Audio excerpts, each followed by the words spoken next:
You're listening to the ESO Network, your station for all things geek. Ian, look at this. What, it's a police box. What on earth is he doing here? I mean, these things are usually on the street. I feel it. I feel it. You feel it? Faint vibration. It's alive. Earth Station Who, a fun mashup exploring over 60 years of the Doctor Who universe. Hold on tight. You never know where the crew of the TARDIS is going next.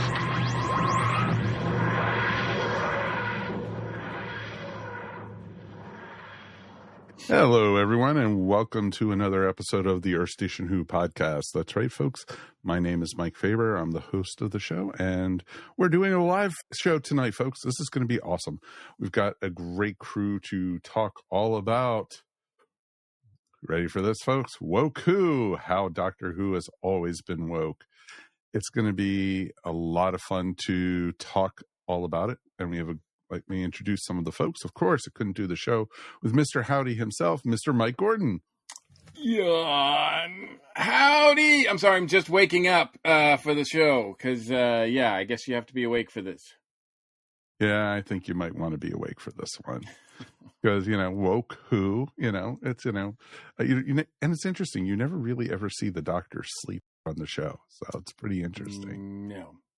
So it's going to be kind of fun. And I hope my internet actually holds out for this, because all of a sudden I'm getting, weak internet signal. Of course, because we're live. So of course we're live. Yes, of course. Of course. It's that case. But we got a great crew also with us. Let's welcome Mike Falkner to the show. Howdy, sir.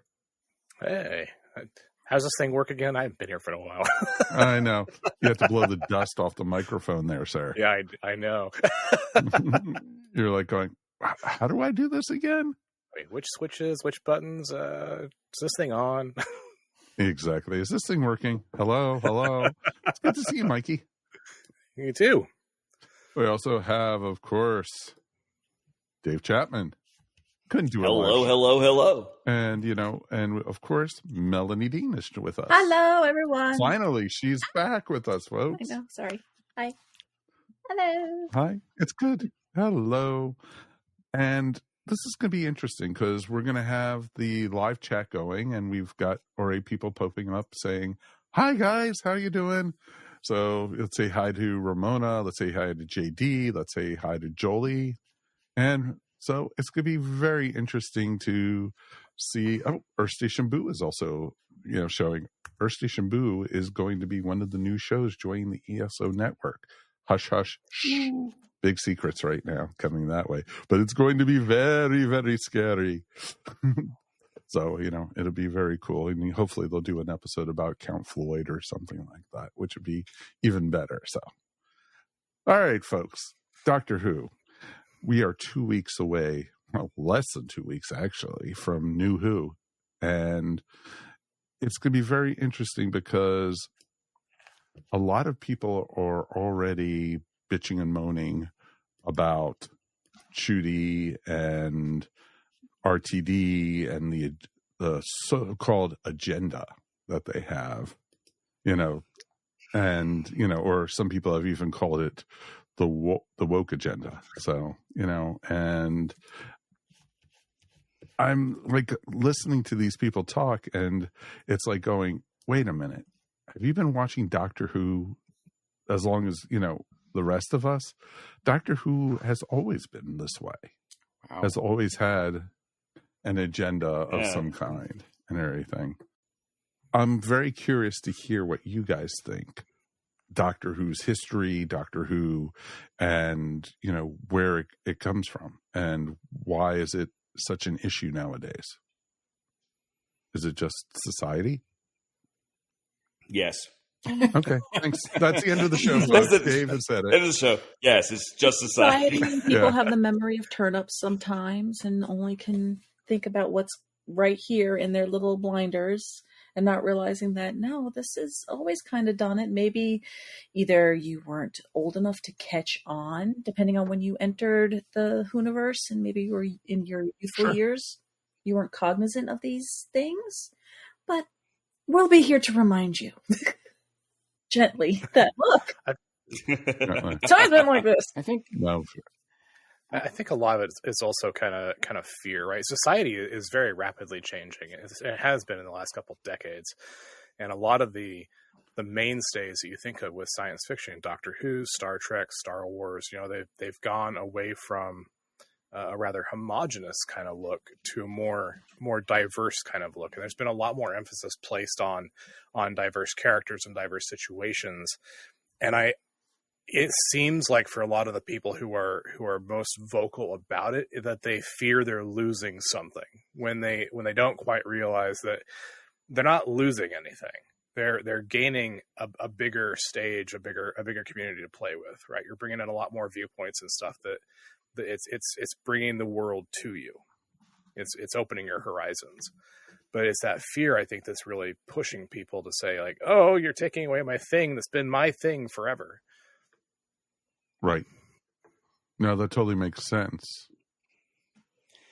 And it's weird because a lot of people just don't seem to have realized Who especially, but I mean Star Trek, any long-lived franchise has always had to adapt, and they are a reflection of the current times or they die. Mm-hmm. And it's not that new Who has gone woke. Yeah, new Who. Yeah. I watched it with a younger Gen Z and a later Gen Alpha, and they didn't think it was at all woke. It was just daily life, like the new specials, the David Tennant and the Ncuti. It was that's just the way the world is. What are you talking about? And exactly. And it's interesting with that, because how you said that, a lot of younger people, really liked the specials, and they really liked the Christmas special. They loved seeing Ncuti in a club, the doctor dancing and, just enjoying life. And it was just real interesting. It was a friend of mine whose kids started watching it during the 60th anniversary was like going, this Doctor Who's finally talking to my generation. Mm-hmm. And so it's real interesting with that. Well, and what you said about the way that it's reflecting everything, science fiction's purpose has been to reflect the human condition through the lens of metaphor, right? That is exactly what it's supposed to do. It's supposed to make you uncomfortable. It's supposed to make you look at yourself and say, this is what the world sees. And so it's really important right now that Doctor Who is reflecting the current generation, and that makes me feel fantastic that you've got that feedback. Hey, this is now my Doctor. Awesome, yeah. And this is coming from a teenage girl who is a massive David Tennant fan. Going, I love Ncuti. I love what I'm seeing here. Yeah. Nice, that's awesome. Like it's she came into Who not because her dad watched it and David Tennant, and she's now watched almost everything he's been in, but she's going to come back and watch Ncuti. No, because it's hers, it's them, it's their generation. And Doctor Who, I fully admit it. I started Doctor Who in the 70s, with Tom Baker, and it's not the same show, but a lot of the messages are still the same that we got. Mm-hmm. And that's what makes it interesting, because the messages that Doctor Who puts out really has not changed over the years at all. I mean, somewhat. I mean, I mean, you're right in saying, I think that's one of the reasons why, Doctor Who gets this sort of attention as well, because New Who in particular, and now, it is different an experience. Despite the fact that the roots started with a woman producer and a person of color who was directing the first episode, you'd think that's pretty amazing for the 60s, right? Mm-hmm. But if you look at the casting, and if you look at a lot of the stories over the most of the 50 years in classic Who, it's all, Doctor Who himself, Doctor Who was played by a white man all the time, right? And they didn't change that. the companions were always white.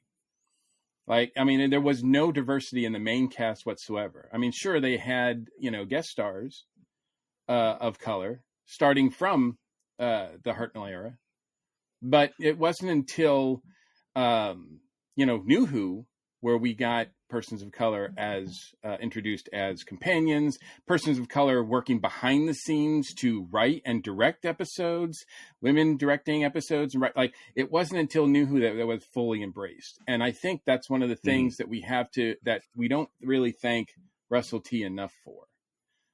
Because when Russell T decided to take this franchise back then and reinvigorate it, he made a bold statement, as bold as he could at that time, to include a lot more diversity. And now that he's show running again, I'm glad that he's at the helm, because I knew that when he took the job again, that he wouldn't do so with the idea that he was going to play it safe again, that he was going to be bold, and that he was going to make statement. He was going to use this show to make statements, the way that, as Michael said, science fiction should make statements, right? Like to make people feel uncomfortable.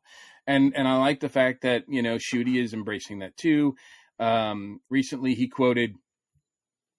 was quoted as saying, I'm not going to try to impersonate him, because I wouldn't do anybody any favors on that. Dude, but I would pay you $10 right now. No. I have too much respect. Respect for the man. But basically, he said, I feel like anyone who has a problem with someone who's not a straight white male, white man playing this character, you're not truly a fan of the show. You've not been watching, because the show is about regeneration and the Doctor is an alien. Why would they choose only to be this sort of person? And I mean, he's absolutely right. And now the show's fully embraced that. Whereas I think before, for whatever reason, whether it was the BBC, whether it was who knows, like exactly who it was at the time, but they just were not brave enough to make those choices. And now they are. And it's amazing to be in this time where Doctor Who can really feel like it's moving forward. Well, I know looking at a lot of the queer perspective on things too, like, the homosexuality was outlawed in the UK until 1967, and in Scotland until 1980. So a lot of the representation of any kind of queer aspects of that community had to be coded. They couldn't be out front. And so there's a lot of kind of sneaky hidden stuff laced through Doctor Who as well from that community. And I know exactly Captain Jack. But I also know there were some rumblings, back around the Fourth Doctor era about, they could regenerate into a woman at that time. And you're right. They just weren't brave enough to pull the trigger, so to speak. No, agreed with that. And it's interesting because they weren't brave enough to do it, and they played it safe with the, middle-aged white male for many, many, many years, going on, 25, 30 years until, the new series. And you also had a Doctor who was very asexual also. And, with the new, not even the new series, because the Doctor Who movie opened that can of worms up. Literally, It was you had the Doctor and Grace. Yeah. So, it was even before that, some of the Virgin New Adventure books started kind of playing with the idea too during the Wilderness years. So, are those canon? That's the whole thing, because you want to open that door. That opens. That's another episode. That's a whole nother episode. I think we discussed whether or not we've done that. It's a canon thing before, but right, because that opens up, the whole thing. How much fan fiction is out there? The Doctor and Captain Jack. Come on. But I do think, speaking of whether it's canon or not, I do think it's kind of a nice thing that the Star Beast was recently brought to life in live action, because according to the things I was looking at research wise, the first reoccurring companion of color was introduced in the 1980 comic Doctor Who and the Star Beast. So it's kind of cool that is sort of, I mean, I know that that's not really reflected in the live action thing, but the live action, we do get, some really bold statements as far as casting and characters as well. And I love the fact that Russell T is using this as a platform to do that. I was so worried because, even though we had a female doctor, white male companion, she was saddled with two white male companions, as much as I love Graham, and I love Graham, we all do, all hail Graham, but I don't think he was necessary. I think it took away. And, I think we have to give Chibnall credit where I know I'm going to give him credit here. This is a big landmark event for this year. 16 minutes and 46 seconds into the. But I'm not criticizing. I'm not April criticizing 30th, 2024. I criticized the casting or the putting in Graham, right? So I'm criticizing that. But then again, he gave us, the first Doctor of Color. Mm-hmm. That's true. With the fugitive, not fugitive doctor, Ruth Doctor. Ruth Doctor, yes. So I mean, I have trouble calling her Dr. Ruth. I'm sorry. That's a whole different story right there. So, but I'm sorry for anyone who does not get that joke. Yeah. So actually, no, I'm sorry for anyone who does. Yeah. We still don't know exactly how that means, what that means. It was really clunkily done and all of that. So, I'll take as much credit away from it as I can. But, now we have someone in charge who is not, I knew that was going to be a thing. And I'm glad because it gets people excited and seeing things that they haven't seen before. It gets people who haven't been represented on the show represented. I mean, it opens up the TARDIS door for a whole new generation of people. And it's the only way, as critical as it is to be woke, it's the only way that you can survive now and get people, because you cannot just survive on just the conservative base alone. You can't. No, you can't. Business-wise, you can't. No, you have to be open to everyone, but you also have to be open to new ideas, and that's the wonderful thing about Doctor Who.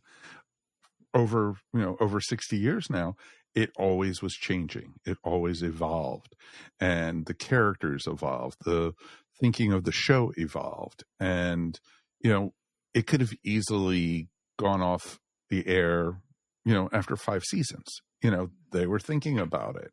Because, when Hartnell, after Hartnell, got ill and he really couldn't do the show anymore, they thought about, do we recast or do we just end the show?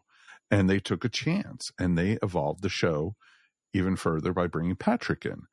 And then when Patrick decided to leave, they didn't even have anybody hired at that point. That's why they didn't show a regeneration scene. They were even thinking of ending it there, showing, when they were showing all the different faces and the Doctor faded out into it, they were going, the Doctor's out there. He could be anybody, type thing. So, and it was just very interesting to see. And then you also had the modern take of the companions throughout the series and everything, just to see what modern culture was like at the time. It's really one really good comparison for that is going to be Melanie Bush being back. Yes. If you go back and look at her with Colin Baker, and then you look at her character now, they're completely different characters. Thank goodness. But she's grown, and that character has grown so much. I do not want to hear her bring up carrot juice once. I do not want to hear that. I want it, but just once. Twice as much. Just for the joke of it. Yes. Exactly. But it's just interesting because the series, as it grew and as the series went along, it brought in, topics and storylines dealing, clouded by, the sci-fi aspect of it, but of what was going on in current society at the time. and that's what's great about it and everything, because you had that, and you had things going on with a hidden version of Margaret Thatcher, or you had something going on with the tax system, or you had something, and it was just amazing to see. So. Kevo's got a really good point in the comments there. Can you imagine the reactions if the first regeneration happened now? William Hartnell would have been really, really frippin' old. In general, yes, that's valid. But that being said, it's a valid point. People look at the slightest change rate now and lose their minds. Oh, of course. Something that drastic. We see it every regeneration to a certain extent. We all joke about the cycle of bad doc. Oh, my favorite doctor's gone. I hate this. This is terrible. Oh, I kind of like this. I like this doctor. Oh, no, this doctor's gone. Exactly. But we've gotten used to that over 60 years. Well, exactly. And especially with the cycle of 3 and done, which is, fairly common. There's only been 2 doctors so far who've been more than 3 years or 3 seasons. And, technically you could even add David to that. So, because he did the specials in his first run, but 3 of them, 3 and done. So 3 and done. Yeah, exactly. 3 and done. Boom. And I'm hoping Shudi's going to break that cycle. I really hope so. And he's saying he's not going anywhere, which is awesome. Fingers crossed, toes crossed, cross my eyes, whatever. Yeah. And so I think, but that's the cool thing about, Doctor Who is I've seen the same diagram. It's like literally it's the snake eating its own tail. And so. But it's cool that Doctor Who was clever enough to incorporate that as part of the show. Because, look, we've all seen, who's going to play Batman in this new incarnation? Who's going to be James Bond? Who's going to be Sherlock Holmes? Like the characters now. I think we've had 5 different actors play Captain Kirk or James T. Kirk, I should say, or Spock or whatever. So now new people coming in and playing these characters is not a new concept. So I don't think with Doctor Who, if it was introduced today, people would freak out. I just think that people would be like, hey, they incorporated it in the show, because we're all used to if you watch any sort of television or movies in the last, since I've been alive, you're used to like the concept of recasting. Oh, sure. But the thing with that is, we've already seen, even on Doctor Who, you've seen 3 different versions of the first Doctor. Right. So on screen. And that's not even including Big Finish. And even though they weren't bold enough to radically change things, they made sure that the doctors weren't like when they first did that regeneration, they didn't try to find someone who looked and acted like William Hartnell did. They went for somebody really different. So give them credit for that, not just trying to keep that sort of image and intact, but instead going a different route. And then with these subsequent Doctor casting, they went something different. They went for something different. They didn't go maybe to the extreme, but they are all different. If you look at all the Doctors, you're not going to mistake one for the other. The people that played the Doctor, you're not going to mistake any of them for one another. No, definitely not. And now we are officially a cat video. Thank you. You're welcome. Cat alert. Hello, Petrie. The internet loves you. Well, and we have seen some of the freakouts that you would expect for regeneration anyway. When it was Matt Smith to Peter Capaldi, it's like, oh, he's too old, and then to Jodie Whittaker, oh, it's a woman. It's a game over. Doctor Who's dead. And now it's, oh, you're gender bending my doctor, or you're race bending my doctor. So what's wrong with this whole system? And right before that, Michael, when Matt was signed, it was like, oh, he's too young. What he's going to be like yeah. if they keep going this way, he's going to be like 10 years old, like pretty soon. Right. Like, they're going to get a kid. So yeah, you can never win. Yeah, you can't. Capaldi was too old. No matter what you do, Too young. and I think that's the first rule as a showrunner. You have to just go. What the first rule is, like, whatever happens and whatever you do, you're not going to please everybody. Yeah. No, exactly. And that's the interesting thing with it is I remember when they, cast Matt Smith because, they're getting younger because Matt was in his 20s when he was hired to do Doctor Who. And they were joking about it that, who's going to be next? Daniel Radcliffe or, something like that. And it's just like, which I think Daniel would have made a great doctor, but, I think he still would. Yes, exactly. He played Weird Al, so why not play the Doctor? It's perfect. So, I think it's going to be very interesting to do. Hell, I wouldn't mind seeing, I want to see more female actors as a Doctor. That's the one great thing about Doctor Who now. Anybody can be the Doctor, unless you're American. But if you're, yeah, that's right out. That's no. That's the 100th anniversary special. Never. Exactly. And we saw this as early as the first Romana's regeneration, right? Where the second Romana tried on a whole bunch of different faces and stuff, and one of them was actually a completely different, like an alien, different alien than Gallifreyan, our Time Lord, but was an alien who's a completely different color. Like, but how about this? So. It's not unheard of. It's baked into the show. Yeah. Well, exactly, and it's canon. And they showed, female Time Lords when they went to Gallifrey. They had female Time Lords. They had Time Lords of other races and such. And why does the Doctor even have to look human? So they don't have to. Yeah. No. Budget. Yeah. I mean, he's not human. Budget. That's true. She's well, not CGI human. is getting cheaper, so It's true. They have Sony money now. Exactly. Disney money. Sony and Disney money. Come on, hello. Mm-hmm. But I also think that I think an indicator too is that they usually test the waters by casting like whoever they're going to cast as the Master, right? So before we got a female Doctor, we got Missy, and before we got a Doctor of color, we got the Spy Master. Yeah, thank you. Yes. Yeah. Thank you. Yeah.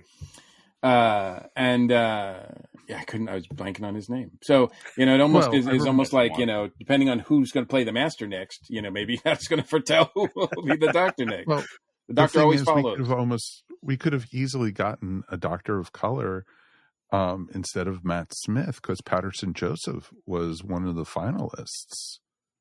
And he would have been awesome. And, seeing things he's done, he's awesome. And I think he would have made a great character. But I love that we got Matt, of course, but yeah. And your point about the Master preceding the Doctor, as far as the changes go, it reminds me of a discussion out by the wife last week. And of course, Russell T. Davis, dashed those hopes, but I was like, oh, we're getting a character played by Jinx Monsoon called the Maestro in the second episode of this upcoming season. Mm. Maestro, Master, I wonder. And then it was like, no, the Master's shelved. For all like, oh, come on. Yeah, but do we trust him? No. Exactly. Never trust him. No. In Russell T, we cannot trust, No. I think Jinx is probably named Maestro just to mess with our heads. Oh, of course. Of course. But do I think we'll see a Master this season? A version of it? Maybe. But I don't think it's going to be what we're expecting. And that's what I want to see. I want to be surprised. And, and this is not, I do not want this episode to turn into a speculation of what we're going to want to. Right. We've got that coming in a couple weeks, folks. So, that's all coming. So, let's keep it, closer to on topic this week. So, I know for us saying that that's just weird anyway, but it's neat to see what we're getting with, the people bitching and moaning, when you guys made the comment earlier that, Shooty was like saying, it's appropriate, to have, a doctor of color, a female doctor and everything. And that's, if you're a fan of the show, you should expect that. Mm-hmm. We had people bitching and moaning. I've had to delete some folks from the group because of the racist and the homophobic comments we were getting for it. Yeah, because his statement, they felt threatened. They felt insulted because he was saying, like, you're not truly a fan of the show if you think that the doctor, should just be a straight white man. And they're like, but I've loved, Tom Baker. You can't say that. Like, they're holding on to, what they knew, and they can't accept change. And then there's that whole mentality. I commented the other day, I put up a post because I had just watched a show that's tangentially related to Doctor Who called The Dead Boy Detectives. It's got a Neil Gaiman connection there, so I guess we'll be clinging to that. But anyway, I posted my review of it, and I thought the show's okay. I think it's okay. I think people should check it out, especially if they're Doctor Who fans. I think there'll be a lot to like there. But I didn't mention anything about color of any of the actors, cast of characters, sexual preference, anything like that, because that's not my deal. I don't do that. That's not my thing. But someone commented on my review and said, my problem is like, well, my question is, why does there have to be so many gay characters? There's like 9 or 10 gay characters. Everybody's gay. It doesn't, what does that happen? What does that have to do with anything? Like, why does that have to happen? And first of all, I pointed out that, in my opinion, gay is not a valid criticism of a show, of a person, of a character. That's not a valid criticism, in my opinion. So, and then second of all, it wasn't even that big a deal. Like, it wasn't like there wasn't that many people. They felt there was too many for them. They were still minority characters. Yeah, of course. It was still like not even half the cast of characters. But yet that person couldn't see that because all they saw was that. And they still look at people. There's a lot of people that still do that. And that I don't know what the fix is for that. I don't think there is a fix, a quick fix, because there are always going to be people like that. And and it's unfortunate that people are not seeing, they just want to see themselves and that's ironic because they don't want other people to see themselves. Exactly. Right. These are the people who absolutely abhor hearing the words representation matters, but yet they are the ones that cling to that so much because in reality, they want to just see what they've always seen, which is typically straight white men in those roles. So when they see something that isn't, it's like, hey, it's somebody else's chance to actually see themselves. And because you're not seeing that, what I would say everybody else is just having to be used to is going, okay, as white female, I'm used to not seeing me or females being the lead as much. Probably the same thing goes for everybody else who hasn't gotten to see themselves into a role. But yeah, to me, it's that. To your point, representation matters, but they don't see it. They don't internalize it. It's utter hypocrisy. Yes. It's very much so. Just like the term, the term woke was actually something that started in the 30s. It was actually something that I believe the African American community clung to and everything like that. And then, but the conservatives have twisted it into an insult. Which is to me like the most ridiculous thing, because it's like the very definition of the word is that we are awake and aware of things. Like, why would that be an insult on any planet, right? Like, if you are not woke, that means you are asleep, right? Like, why would anybody want to cling to that as a criticism? And yet that's what I see the term woke now being used more by the wrong people, if you will, the wrong sentiments, than I do like for the wrong reasons. For the wrong reasons. Like, yeah, too. I mean, I don't think you don't see Russell T going like, "Hey, everybody, I'm going to make Doctor Who woke." Like they just don't talk like that. Like, but the criticisms are, yes, it is. That's exactly what I was going to say. It's fascinating to me that the critics that are so venomous about it are paying just enough attention to be able to weaponize it. Because like you said, it was a term that was in the 1930s. It was both African Jamaican and then also African American to pay attention to social and political norms and to figure out, where the prejudices were and how to avoid them, how to keep track of yourself. Right. And normally I would say, well, terminology can change over time, but nearly a century later, Black Lives Matter happened, and they used the term woke, right? And they used it in that same context, so it has the same meaning. And it's such an interesting dynamic to me because it's that cultural misappropriation again, which we've seen throughout history, where it's like, well, I'm going to take this, I'm going to use it as a bludgeon against you for the very same thing you're fighting for, right? No, and that totally makes sense. And it's, people are so hypersensitive about everything these days. And, people are not willing to talk it through or not have civil discussions like we are right now. Yeah. And that's part of the problem. And they're willing just to throw names around and, if you disagree with them, you're all of a sudden you're woke. Or, you're a snowflake. You're trying to. That's the one I love is when someone yells that they're a snowflake. And I'm like, but you're being very you yourself are, every accusation is a confession. Stop. Just stop. Exactly. Yep. And the irony in this fandom in particular is that the Doctor doesn't play by those rules, right? If you want to do something, you show potential, you're not actively trying to harm somebody. The Doctor's like, yeah, come tag along. Come do the thing with me. You want to help out? Let's go. Mm-hmm. The Doctor's very accepting. Mm-hmm.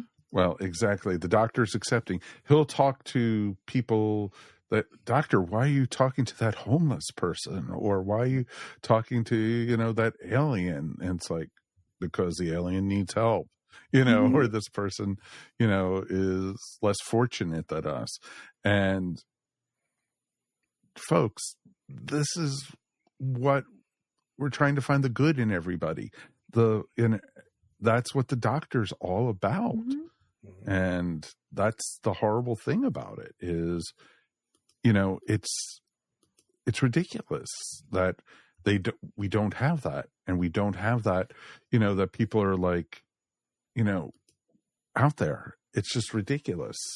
And that we've become so hyper focused on ourselves that they're not looking at the people around them and saying, hey, let's help these people who are less fortunate of all of us. I know that was too woke. I'm sorry, but next thing you know, we're going to have a script of an unearthly child.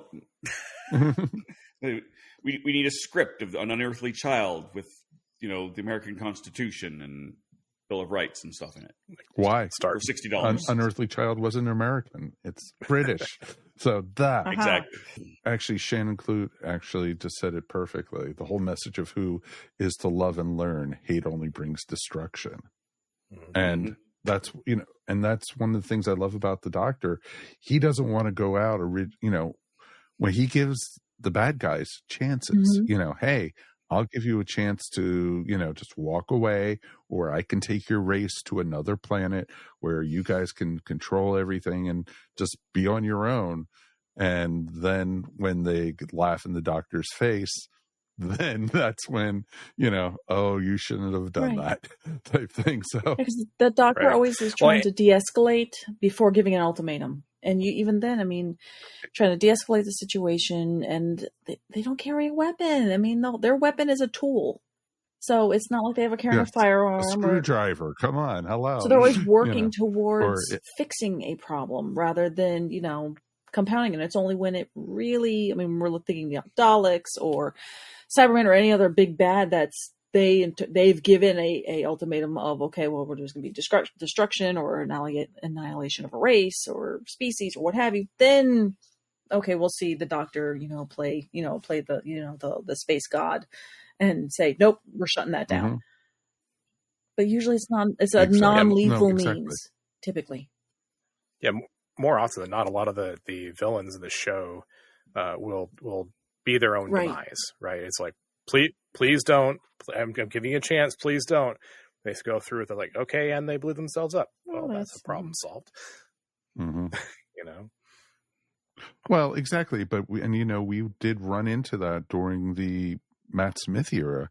The whole thing with the silence and the army, and coming after the doctor because the doctor was becoming too big.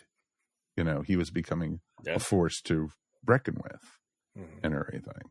And so, it's just interesting, and even River had to, knock him down a few pegs, which was pretty awesome. Hey, doctor across the galaxy, it means healer. And so it's just amazing, that people, to me, that was some of the best Doctor Who we even had, of the Moffat era. And I love that portion. And here comes the cat again. So, our ratings just went up again. Yep. So it's perfect. These are cats. We've had cats on the whole time. Yeah. So, but that's one of the things with Doctor Who is change. And, I always tell people, if you don't love this doctor, you don't love the showrunner, stick with it. It's going to change in 2 or 3 years. It's going to be a completely different show. And that's the great thing about it. We've lost hosts of Earth Station Who, because they just weren't feeling the love for the show anymore because the doctor had changed. The storylines had changed. And I respected that and everything. But, it's just how you needed to stick with it. And, and what you can stick with. Well, and we had talked earlier, we asked the question about how do we solve this problem in fandom or whatever else. And I think the answer is just that. Just stick with it, right? If you like what's going on, stick with it. Find a community with which you can talk and you can geek out with them, kind of like we're doing here, right? And it's almost like that one webcomic that floats around. Everybody's gathered around talking about something, and someone else is standing outside and just yells something about how much something sucks or how woke it is or whatever else, and they just throw up their thumb like, "Good job, we heard you, awesome," and they keep talking, right? Yep. Just have your community, have your quote unquote safe space where you talk to people. So what I do with Star Wars and Star Trek these days, because same kind of thing in those fandoms, and just enjoy what you're enjoying. And eventually the bullies are just they're going to fade away. They're going to stop. Oh, very much. It may take time. So. It will take time, but it will happen. Oh, one of the best feelings in the whole wide world is people who used to laugh at me because of Doctor Who when I was in high school and everything. And because I used to, incorporate Doctor Who into a lot of my artwork that I did in my art classes or stuff like that, or into my illustrations or into my comic strips. I did Doctor Who humor. And they used to tease the living hell out of me. I'm still friends with a couple of the guys on Facebook, after all these years. And they're huge fans of the new series. And to me, that's the ultimate revenge, type thing. And, and that gets into the whole thing. You might be a bully. You might pick on, people because they like something and everything. And the thing is, it's all something that's going to hit you one way or another. There's TV shows out there or movies I'm not into or anything, but I'm never going to put anybody down because of it or anything. That's just not me. And that's not the type of fandom I want to represent either and everything. So it's just interesting stuff. And that's me on my soapbox for a couple seconds. So it's perfect. So, and that's the cool thing, and if you think about it, the doctor is a healer. And if you think they aren't, could it be that you are the cancer they are trying to cut out? Because if it's hitting you the wrong way, they're not trying to talk to you. They're, you're part of the problem that the doctor's against. and so, type thing. And, you would probably be more prone to want to be in favor of rooting for the Daleks or the Cybermen. so, but it's interesting stuff. And, I'm looking forward to a new era of Doctor Who. And, I'll fully admit it, watching the Christmas special, and I loved every second of it. But I looked at Judy and I said, this is not my Doctor, era of Doctor Who. They're going for a younger audience than, I am. And I'm fine with that. And, they're going to be they're trying to talk to the next generation. They're talking to 2 generations down even now, yeah, and everything. God, that makes me feel old to say that, but Well, from you, it's closer to 3 generations. Oh, shut up. Mr. Graybeard, what? That? Yeah, exactly. Oh.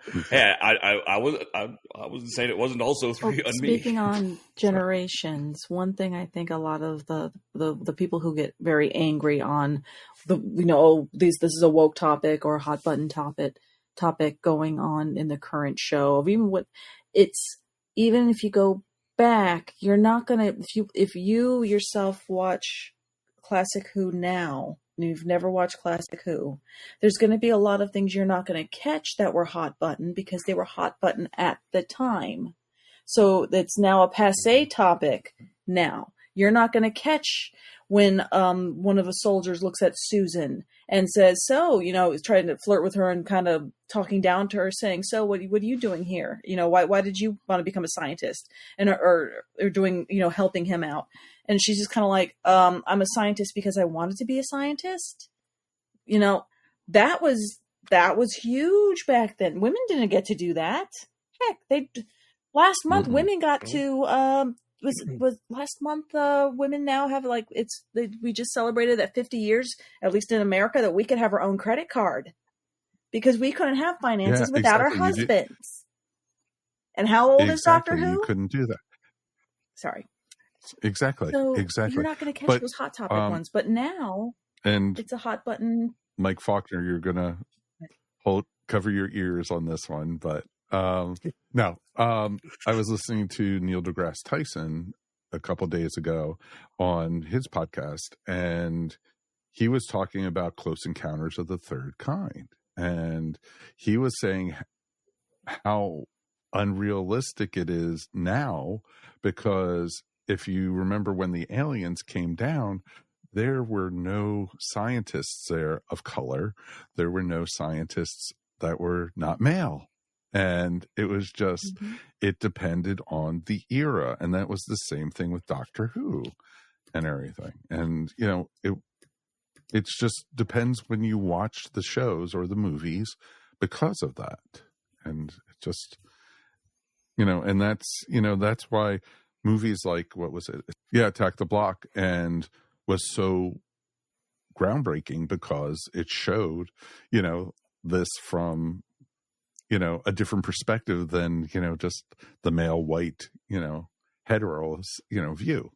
Mm-hmm. Yeah. I mean, looking back on when we've looked at, Classic Who and everything, it always kind of like, I'm well aware, especially when we see, and it's not blatant racism, but it's just kind of like, it's just there because it was there at the time. They didn't know any better. They didn't think like more ahead, there's no reason that UNIT, which is made up of United Nations individuals, should be a bunch of white guys. I mean, there's no reason it should be. But yeah, exactly. United Nations all around the world, exactly. But it's always like a bunch of white English guys, and you're kind of like, okay, is just this division? Exactly. And you had like Jerry Chandler saying Kirk kissing Uhura barely gets a look, but back in the 60s, that made headlines and everything. And also the reverse of what you're saying, Melanie, is also true. Because going through the Timestamps project, I applied a modern lens to the classic era, and it was the arc in space that really stuck out to me with the Fourth Doctor, Sarah Jane, and Harry. And throughout that adventure, Harry keeps referring to Sarah Jane as old girl. And she very blatantly in his face says, "You call me old girl one more time and I'll spit in your eye." And there's a former friend of mine who was very upset with me. It's one of the wedges that kind of drove us apart, because I was like, that's a very feminist statement, right? She's standing up for herself. She's saying, I am not your old girl. I am me, Sarah Jane Smith, journalist. And he was like, no, that's just the way they talked back then. It's like, but that's with the old lens. That's with the classic era lens, which is fine to analyze with. But with a modern lens, Sarah Jane is a feminist icon. Oh, yeah. Or the way the Third Doctor talked to Liz, or to, his other companions, and, the running joke when they did the Roland Atkinson, Curse of Fatal Death, I'll explain it to you later. And it's like, they don't do that anymore, because they're equals in a lot of ways.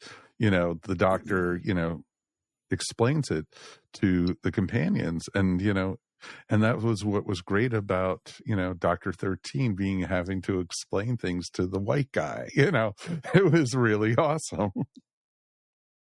So, and that's one of the great things it does. And I love how, we've seen it, over the course of 60 years, how much the show has evolved. And, but it evolves how society is evolving. And, one of the things that someone wrote, though, it's interesting. I mostly worry about Russell T Davies, who is 61 years old, properly writing for a 20-year-old and below audience. But hopefully he's bringing in younger writers too, or and such, or having some kind of input. Because there's always been that's always the case though. Every kids show is largely written by significantly out of date humans, and they usually manage to make it work if it's good. Right. And Russell's good. Oh, Russell's great for that kind of stuff. And folks, Russell's not perfect. No. There were plenty of episodes that we were ready to light the torches for Russell and everything. So, from the last time he was running it.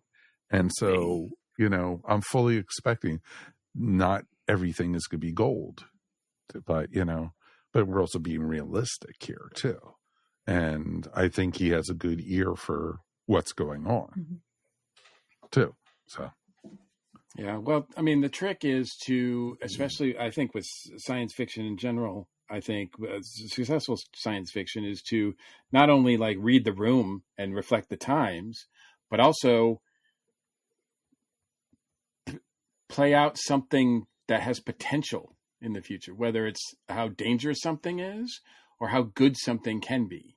That's whether it's hey, if we head down this, we're going to have a post-apocalyptic world, or if it's going to be hey, Star Trek we're going to all be fine. We're going to be fine. There's going to be some rough patches, but we're all going to make it through it. And there's hope, right? So you can go one of two ways, but both of them are message oriented by basically saying hey, this is, it's reflecting what is happening here, but also giving us some sort of thing about, estimate about what the future might hold. Right. Exactly. For better or for worse. Exactly. And it should be open for everybody. But, it's interesting. Our friend Mark Heffernan just posted, social media has made it much easier for fans to complain about challenges or changes they really don't like. What we're seeing is the division of fandom in real time. Those that support Wake and those that don't. And that's very true. And social media is also very easy for people to remain anonymous and, put up, you wouldn't come up on a show like this or, come up to me at a con and start griping about the same things, but you have no problem posting about that on social media and such. And that's one of the crutches with society today, I think. There's bully pulpits, sorry. And, bully puppets would be kind of cool, but, but the pulpits are just, and, for people to stand on and then run and hide from it, too. Social media is one of the greatest advancements of humankind and one of the biggest mistakes. Mm-hmm. Yes. And AI is going to make it worse in a lot of ways because you won't be able to know what's real or what's not. I think that's going to help pull that echo chamber for some, not realizing that they're communicating with various different viewpoints and trying to get out there and find more and more information. They're just going to keep getting the blinders. And now the blinders are being programmed to tell you what to do. But anyway, more science fiction to write. Exactly. Or, it's interesting, how the show has evolved. What was it that the first Doctor used to just always ask, like Susan or Barbara, oh, go get me a drink or go get me some tea or, and everything. We just saw that recently with Vicky in the Space Museum when we reviewed it, oh, go get me a cold drink, dear. And it's just like, nowadays, that the Doctor would end up with that drink poured down his pants or something, so, or over his head, exactly. Something I've found, and I've said this many times in many ways, the best way to watch, especially classic Who, is to watch it backwards. Start with 8, then 7, then 6. You can watch the seasons in order, but by Doctor. And you really get an interesting view of the cultural shift. If you were to go right back to 1, Hartnell's a big jump in cultural everything, right? It's culture shock to the extreme because it's the 60s. It's different storytelling. It's different attitudes. If you watch them going backwards, you start to see a little bit more gently that change.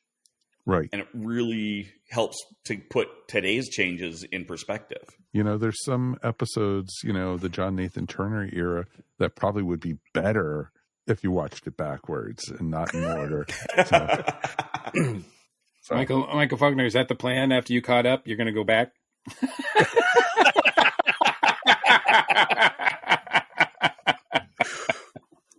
No comment. No, didn't Mike Faulkner's going to start reviewing every Big Finish in order that they came out, and after he's done. Gotta help him. Gotta help him either way. And then he's going to look at all, the external media. He's going to look at the comics from 1963 on, and then he's going to look at all the how many books? So the extended universe stuff. It's going to be awesome. Yeah. It's a daily show now. Yeah. Got any fanfics I need to read? Yeah. Oh Lord! Exactly. Is Tom still in the comments? We could send you there, Mike. I could send you some links if you need. Get him his archive of our own link. Here we go. Well, and this is where it gets scary and funny, folks. But I think just go in to watch Doctor Who with an open mind, and you'll be fine. And that, I'll fully admit there were periods of Doctor Who I almost walked away. And I know, Mike Gordon, you actually walked away from Doctor Who, in the classic era. You stopped watching it for a bit. Well, yeah. I mean, it was difficult for me to watch. It's not nearly as easy as it is now to watch Doctor Who, but back then it was, but I was not a big fan of the switch over to Peter Davison. So, so I sort of walked away after Tom left, and but it had nothing to do with Peter Davison's heritage. The fact that it had nothing to do with that. It was just that he's not my doctor. Yeah, the only time I almost walked away was Cyber Brigadier, but that was a different story. But that wasn't you would have been. No one would have blamed you. No, No, but it wasn't because of the era or the politics or anything. It was just a really pet story. Just like, so, but it's, it's just interesting. And I've always found the Doctor Who community always very welcoming and very, open armed. Sure, come in. Even going all the way across country when I went to Gallifrey, I found my Whovians, my friends, and that was what made it awesome. Is this is a whole, literally a continent apart, and it's just interesting that I was able to meet these people who with similar interests and got along great, and and now one of them's even a co-host on this show, so it's pretty awesome. So that's what the great thing about it is. So that's there's a place for everybody, and like we keep on saying, it might not be your Who right now, but find the things that you like about it, and it will change eventually. And we're just at the beginning of a new Doctor. You don't know what this Doctor is going to be like in a season or two. Also, the character's going to evolve. And that's also what makes it interesting. So I think it's pretty awesome. So it's just, it's just real interesting to see what happens and everything. And we just lost Dave. His system crashed. So, that's Canada for you, so it's okay. Wow. I just, as I'm saying, welcoming and everything, I just alienated a whole country. Just like, it's okay. It's Canada. What the hell? So. Our friends to the north, screw you. Hey, I did not say that. I did not say that. It was Melanie. No. How did the war start? Oh, some guy in Georgia. That's how they all start. They are all messing at the border, so it's okay. Most of the population is within 100 miles of the U.S. So. Pretty sure we are all. Nobody would be surprised if the next World War was started by a podcaster. Why not? Hey, I just got done watching Fallout, where the war was, the world was destroyed by a corporation. So, oops, spoiler. I mean, that's like, that's Terminator. Yeah. Like that's that's all of post-apocalyptic sci-fi right there. We're marching towards Skynet. Or as Nick says, they'll probably just apologize anyway. Yeah, they're all nice up there, so it's okay. Yeah, they are. So, anywho, all right. I think Dave is trying to get back in, so let's welcome Dave back to the show. Oh, it's a worm's high. There he is. You're muted, though, dude. You need to unmute. You're muted, Dave. Different perspective. There we go. You're on my phone, man. So, well, look, if there's a lot of debate on what the definition is, and it depends on who's using it and slinging it around. But if woke traditionally has meant someone who's informed, educated, and conscious of social injustice, and I hope that Doctor Who remains woke for its entire existence, because using that definition, that has to that is, I think, imperative to who the Doctor is.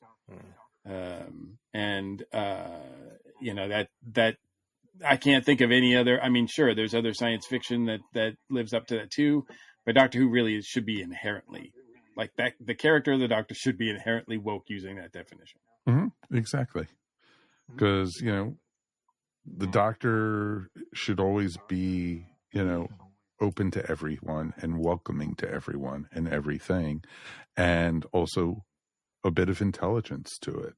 And I think that's where people are worried, is they're, do they feel threatened by, the changes? And we just have to wait and watch this space to see what happens with that. And you know what? I'll be along for the ride. I'm hoping everybody else will too. And I think it'll be good. So, that's the great thing. And, I think Nick says it perfectly. My favorite Tom Baker quote along these lines: the very powerful and the very stupid have one thing in common. They don't alter their views to fit the facts. They alter the facts to fit their views. And it's so true. That is so damn true. More fitting words have never been Okay, spoken. you do not have a microphone, my friend, right now. Sorry.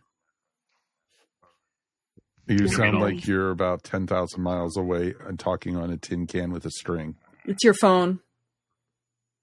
It's a Canadian It's thing. a Canadian phone. There. Okay. Exactly. Is that slightly better? Yes. A little bit. Ever so slightly better? A little bit. Ever so slightly better. A little bit. Now you're just talking to my phone rather than through my headphones.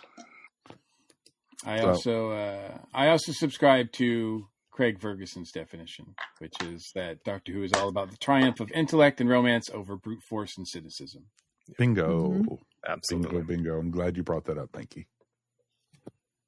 And I think that's where I think we should wrap it up. And you know what, folks, thank you for joining us tonight. I think this has been a blast. It's been a very interesting conversation. I like these kind of, things where we actually have to think about it and just not, well, in this episode, this happened and this happened and this happened. This is good. And this is like why I like going to cons and going to the panels and such, because we get good conversation. We get good audience participation. And you know what? It's just great talking to a bunch of Fuvians, and that's even better with it and everything. So we'll be back again in 2 weeks. And dare I say it, we will have new Doctor Who to talk about, which is awesome. I know. I'm like a flitter. I'm going, I'm just like so excited about it. Kermit Flail. Exactly. And you know what? It'll be great. I don't expect every episode to be perfect. I really, really don't.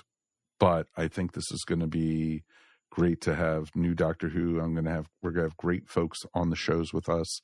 And if you want to join us to talk about any of the new episodes, please drop us a line, feedback@earthstationwho.com. Let me know if you want to, join us for any of the episodes. I know we're going to be doing a double episode for the first one since they're doing 2 episodes back to back.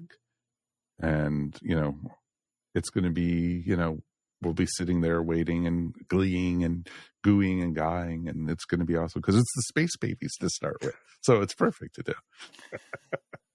So I'm very much looking forward to it, folks. On behalf of myself, thank you so much for listening to Earth Station Who. You can find us wherever fine podcasts are found, and we are also up on Facebook, Instagram, YouTube, you name it, we're up there. And, you'll be able to see these shiny, smiley faces up on YouTube pretty much right away. So definitely check it out. Definitely would love it. And if you like what you see and you have a couple seconds, like and subscribe and give us a thumbs up. We would really appreciate it. All right, let's thank our guests for being here tonight. Mr. Mike Falkner, thank you as always, sir. Oh, thank you so much. When you contacted me and said, do you want to do this show? I was like, absolutely. This is something I absolutely believe in, watching all these episodes from the beginning of the franchise. So I appreciate the offer to come back. Oh, it's always great. Anything you want to promote? Yeah, we've talked about it a couple times, kind of alluded to it. I have been running something called the Timestamps Project over on my website, creativecriticality.net. I've been doing that for, heaven help me, about 10 years now, where I basically went back to the very beginning and started with Hartnell and walked all the way through episode by episode. And to that end, I've just wrapped up Series 12 with Jodie Whittaker, and I'm starting into Flux this week. So the end is near. The flux is with him. It's awesome. So if you are interested in such shenanigans, they do have treatment for that now, Michael. Right. There is a shot. Oh, An ointment or something. Yes. or something. So if you are interested in such shenanigans, you can find that and so much more at my website, creativecriticality.net. And he also posts it up all over social media and also up on the ESO webpage. So definitely check it out. Of course, Ms. Melanie Dean, thank you as always. It's great to see your smiley face. Thank you for inviting me back and letting me chit chat with you guys and talk woke and talk anytime you guys want to talk Doctor Who. I always have a wonderful time with every panelist on here. Oh, thank you. Are you going to be at any cons or anything you want to promote? Going to be San Diego Comic-Con is coming up in July. I'll be in the art show there, and then Tampa Bay Comic-Con will be in August. So those are the next two. And you can always keep an eye on me here at Pieces of Melee on Instagram and all that kind of fun on the social medias. Awesome. We will have a link to it up on our show notes. So it'll be cool. And Mr. Dave Chapman, always great to see you, my friend. I love being here. Sorry for the technical snafu there at the end, but thank you guys for having me. I love it. I love coming and chatting with you guys. It's always great. I had the technical problems at the beginning. You finished us off, so it was perfect. There you go. Perfect little bookend. Exactly. It's perfect. Anything you want to promote, sir? You can find all of my tabletop review and other content at therathole.ca. Social medias is either .ca or .dotca, depending if that particular platform lets you have a dot in there. Other than that, I am tentatively going to be at Origins Game Fair and or Gen Con in Columbus and Indianapolis, respectively. I'll probably be doing some live watch parties over on the Legend of the Traveling TARDIS for the new episodes. Excellent. Hopefully I'll participate in a couple of those this year. Please. It will be tons of fun. And Mr. Mike Gordon, we've made it through another one, my friend. We did. And as always, it's my pleasure. Anything you want to promote, sir? Sure. I do want to promote, of course, the podcast that I do monthly. We do the Dragon Con report. So we've just released the episode, the April episode of that last week. And I've got a new podcast that is just starting up this week. If you like to hear me rant and rave about shows from the 60s, then this will be for you, because the Drew Leiter from the Earth Station DCU podcast and I will be tackling the Batman 60 series episode by episode, and we start that this week, and we will be releasing a show every week. It's called Bat Chums, so we will be doing that. And that's going to be a lot of fun. So that sounds awesome, my friend. Awesome. Look for it, and you know what? So that way each week you can, do all the wonderful puns that Robin has and, talk along with it. And, yes. Of course. And, it's awesome. And I can't wait to watch you guys review the giant clam episode. So it'll be perfect, Yep. I'm sure that's coming. We haven't hit it yet, but you got like 2 seasons still to go with that one. So it's awesome. All right, folks. Thank you as always. Please, check out my other podcast, Tales from Hollywoodland. I have a great time talking all things old-time Hollywood, and it's a great, great podcast. Find it up here on part of the ESO Network, wherever we're fine podcasts are found. But, folks, the big thing is Doctor Who is almost here, folks. This is the thing we got to talk about. We got to talk about it. We have Ruby. We got the Doctor. We got so much good stuff ahead of us. I'm not so sure about the Beatles episode, but I will go in with an open mind, but that's a whole different story. Okay, folks, thank you so much for listening. My name is Mike Faber on behalf of all of us, and Mary Ogle sends her regards. Sorry, she said she couldn't make it tonight. We will see you here next time on Earth Station Ho. Peace, and we are done. Ciao, everyone. Bye. Bye. See ya.